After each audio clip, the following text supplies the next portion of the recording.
Good morning students, कैसे हैं आप लोग। आशा अच्छे होंगे, आप लोगों की पढ़ाई अच्छी चल रही होगी। आप सब लोगों का एक बार फिर आपके अपने यूट्यूब प्लेटफॉर्म प्रयाग एकेडमी में बहुत बहुत स्वागत है। स्टूडेंट्स, हम लोग 25 प्रश्नों की हिंदी की टेस्ट श्रृंखला कर रहे हैं। इसमें 25 प्रश्नों का ये संग्रह है, ठीक है। और हम शुरुआत करते हैं आप लोगों का समय न बर्बाद करते हुए। पहला प्रश्न लेते हैं, दर्शनीय शब्द में प्रत्यय कौन सा है। तो दर्शनीय शब्द में कौन सा प्रत्यय है, ठीक है, अच्छी तरह से जानते हैं आप लोग। ई, नी, या ई, तो कौन सा प्रत्यय है, ई प्रत्यय। ओके। अगला है, अर्थ की दृष्टि से निम्नलिखित में से भिन्न है। पथ, डगर, राह या धरा। तो आप लोगों को थोड़ा सा ही समय मिलेगा। पथ, डगर और राह एक ही है। धरा का मतलब होता है पृथ्वी, इनका सब का मतलब है रास्ता। अगला है, लड़के नदी में तैर रहे हैं। ये किस चीज का उदाहरण है। सामान्य वर्तमान काल, अपूर्ण वर्तमान काल, संदिग्ध वर्तमान काल या उपर्युक्त में से कोई नहीं। तो तैर रहे हैं ना, रहा है, रही है, रहे हैं, तो ये अपूर्ण वर्तमान काल का हो जाएगा। ओके। अगला है, यदि वर्षा होती तो फसल अच्छी होती। ये किस चीज का उदाहरण है। अपूर्ण भूतकाल का, संदिग्ध भूतकाल का, हेतु हेतु मत भूतकाल का। तो यदि यानी कि जब एक कार्य दूसरे कार्य पर निर्भर करता है, तो एक क्रिया दूसरे क्रिया पर निर्भर करती है, तो क्या होता है, हेतु हेतु मत होता है। और जब वो दोनों भूतकाल में होने होती हैं नहीं, लेकिन नहीं होती हैं, तो वही क्या है, वो हेतु हेतु मत भूतकाल हो जाता है। तो आपका उत्तर हो जाएगा हेतु हेतु मत भूतकाल, ठीक है। अगला प्रश्न है, आंख का तारा होना का अर्थ क्या है। प्यारा होना, दोषी होना, प्रशंसा करना या नेत्र दोष होना, ठीक है।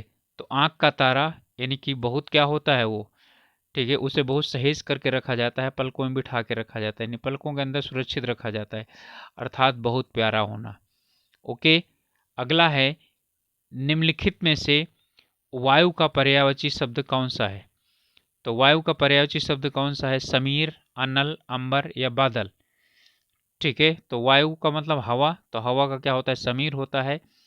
अनल का होता है आग का, अंबर का होता है आसमान का या कपड़े का, बादल तो बादल है, तो इसका उत्तर हो जाएगा समीर। ओके। अगला प्रश्न है, सर्वनाम शब्द किसके स्थान पर प्रयुक्त होता है। स्वर के, संज्ञा के, विशेषण के, क्रिया के। परिभाषा तो जानते हैं, सर्वनाम किसे कहते हैं, जो शब्द संज्ञा के स्थान पर प्रयोग होते हैं उनको सर्वनाम कहा जाता है। अगला है, निम्नलिखित में से तद्भव शब्द कौन सा है, ठीक है। तो इसमें तद्भव को खोजना है, कपाट, किवाड़, कूप या इनमें से कोई नहीं। तो देखिए, कपाट जो है किवाड़ का ही क्या है, तत्सम है, तो किवाड़ जो है वो क्या है, वो आपका तद्भव है, ठीक है। कूप और कपाट जो है ये दोनों क्या हैं, ये आपके तत्सम शब्द हैं। चलिए अगला प्रश्न है, कीर्ति का विलोम शब्द क्या होता है। अकीर्ति, अपकीर्ति, सॉरी उपकीर्ति या अपकीर्ति या उकीर्ति। तो कीर्ति का मतलब होता है प्रसिद्धि होता है, और अपकीर्ति का मतलब होता है, ठीक है, यानी बदनामी। अगला प्रश्न है, पुनर्जन्म का सही संधि विच्छेद क्या है। तो पुनः और जन्म या पुनर् और जन्म और पुनः और आजन्म या पुन और जन्मर, ठीक है। तो पुनर्जन्म में विसर्ग संधि है, और यहां पर होगा पुनः और जन्म, ठीक है। विसर्ग के बाद जब क्या आता है, तीसरा, चौथा या पांचवा वर्ण आता है, ठीक है, तो विसर्ग किसमें परिवर्तित हो जाता है, ठीक है, रा में परिवर्तित हो जाता है, ठीक है। तो चलिए अगला प्रश्न है, इसमें एक पैराग्राफ दिया गया है, इस पैराग्राफ को पढ़ करके और इसके 5 प्रश्नों के उत्तर देने हैं। इस संसार में धन ही सब कुछ नहीं है, धन की पूजा सदैव नहीं होती, इसलिए इतिहास साक्षी है उन व्यक्तियों की कीर्ति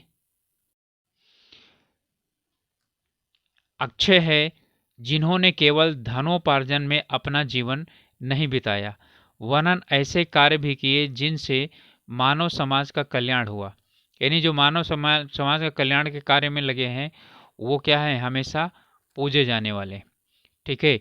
और जिन लोगों का उद्देश्य केवल धन बटोरना रहा है उनकी प्रतिष्ठा, ठीक है, अस्थायी नहीं रही है। पूजा उन्हीं की गई है जिन्होंने मानव समाज की भलाई की और उसके कल्याण के क्षेत्र में योगदान दिया, जिन्होंने धन को ही सब कुछ समझा, किसी ने जाना तक नहीं कि वे कौन है। यानी जो धन को सब कुछ समझते हैं, ठीक है, उनके लिए क्या है, उनको लोग भूल जाते हैं। ठीक है। तो जिन्होंने धन को ही सब कुछ समझा, किसी ने जाना तक नहीं कि वे कौन थे और कहाँ गए। तो मानव समाज स्वार्थ की उपासना नहीं करता। ये हमारा क्या था, पैराग्राफ था। चाहें तो आप इसको स्क्रीनशॉट लीजिए, उसके बाद इसके जो 5 क्वेश्चन दिए गए हैं उनको हल कीजिए। चलिए अब प्रश्न देखते हैं और उनके हल। पहला प्रश्न है, मानव समाज किसकी उपासना नहीं करता? धन की, ज्ञान की, वैभव की या स्वार्थ की? ठीक है, तो मानव समाज किसकी उपासना नहीं करता? ठीक है, वो वैभव की उपासना नहीं करता। ठीक है। अगला है, पूजा उन्हीं की गई जिन्होंने खूब दान दिया। गलत है। विद्वानों का सम्मान किया, ये भी गलत है। मानव समाज की भलाई की, यही वाला सही है। श्रेष्ठ साहित्य की रचना की, ये भी गलत है। उनकी प्रतिष्ठा स्थायी नहीं रही, जिन्होंने, यानी कि जिन्होंने क्या किया, उनकी प्रतिष्ठा स्थायी नहीं रही। धन बटोरा, यही आपका सही होगा। आगे भी आप देख लीजिए, समाज कल्याण किया, बड़े बड़े पद प्राप्त किए, अनेक युद्ध जीते। तो जिन्होंने धन बटोरा, ठीक है, उनकी जो है वो प्रतिष्ठा स्थायी नहीं रही। चलिए अगला प्रश्न है, उनकी कीर्ति अक्षय है। अक्षय का मतलब यानी कि आज भी प्रसिद्ध, यानी कि उनकी कीर्ति फैली हुई है। जिन्होंने क्या किया है, धनोपार्जन किया, ग्रंथ पढ़े, मानव समाज का कल्याण किया या अनेक चुनाव जीते। तो जिन्होंने क्या किया, मानव समाज का कल्याण किया, उनको आज भी लोग क्या करते हैं, वो याद करते हैं। ठीक है, यानी उनको लोग नहीं भुला पाते हैं। अगला है, जिसकी पूजा सदैव नहीं होती है। ठीक है, किसकी पूजा सदैव नहीं होती? जमीन की, धन की, मकान की या पद की? तो किसकी नहीं होती है? धन की पूजा सदैव नहीं होती है। तो ये पैराग्राफ के आधार पर 5 प्रश्न थे। चलिए अगला प्रश्न लेते हैं। निम्नलिखित में से एक सागर का पर्यायवाची नहीं है। उदधि, रत्नाकर, कंपति या प्रभाकर? तो कौन सा नहीं है? प्रभाकर नहीं है। प्रभाकर किसका होता है? प्रभा जो करते हैं, यानी कि प्रभात करते हैं, तो कौन हो गया? सूर्य का पर्यायवाची है ये। उदधि, रत्नाकर और कंपित जो है ये सागर का पर्यायवाची है। ओके। चलिए अगला है, श्याम का विलोम शब्द क्या है? काला, श्वेत, राम या कृष्ण? तो श्याम का विलोम शब्द ना तो काला होगा, काला का सफेद होगा, ठीक है, और श्याम का होगा श्वेत। इनमें कह रहा है कि कौन सा विलोम शब्द युग्म सही नहीं है?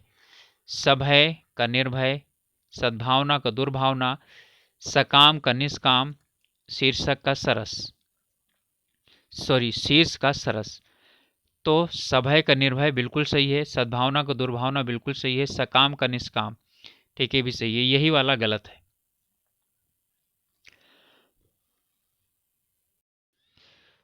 अगला प्रश्न है, निम्नलिखित में से शुद्ध वर्तनी का चयन कीजिए। ज्योतसना, ज्योतसना, ज्योत्सना या ज्योतसना? ठीक है, तो आप लोग जानते हैं उत्तर इसका क्या होगा? ज्योत्सना, ये सही हो जाएगा। अगला प्रश्न है, निम्नलिखित में से शुद्ध वर्तनी कौन सी है? उपरोक्त, उच्छ्वास, ठीक है, कौतूहल या चांद, ये और ये क्या है, गलत है, ठीक है। उच्छ्वास या उपरोक्त, ठीक है, तो उपरोक्त नहीं होता, उपर्युक्त होता है, ठीक है। तो क्या होगा, ये वाला सही होगा। अगला है कि निम्नलिखित में से अशुद्ध वर्तनी वाला शब्द कौन सा है। अशुद्ध पूछ रहा है तो मुहूर्त बिल्कुल सही है, मिठाई, पुष्पांजलि और दुर्धर्ष, ठीक है। तो इसमें मुहूर्त भी सही है, पुष्पांजलि भी सही है, दुर्धर्ष भी सही है, और मिठाई क्या है, ये गलत है। तो आपका उत्तर हो जाएगा मिठाई।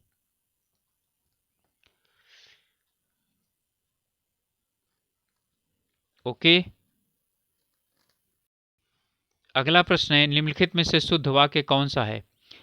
आंखों से आंसू निकल पड़ा, कृष्ण के अनेकों नाम हैं, राम अच्छे गुणों से युक्त हैं, 10 रुपया में क्या आता है, ठीक है।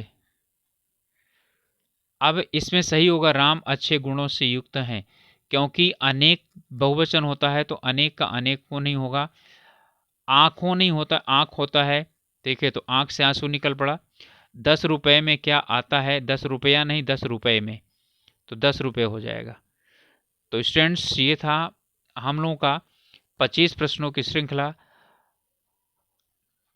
और आप लोगों को हमारा प्रयास किस प्रकार का लग रहा है ज़रूर बताइए। साथ ही साथ ये भी ज़रूर बताइए, ठीक है, कि और हम क्या सुधार करने में, यानी कि इसमें और क्या सुधार कर सकते हैं, ठीक है।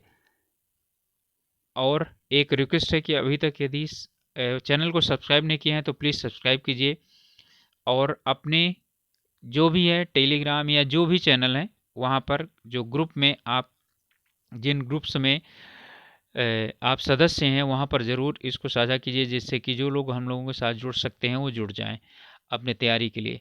ओके, मिलते हैं अगले वीडियो में, तब तक के लिए ऑल द बेस्ट।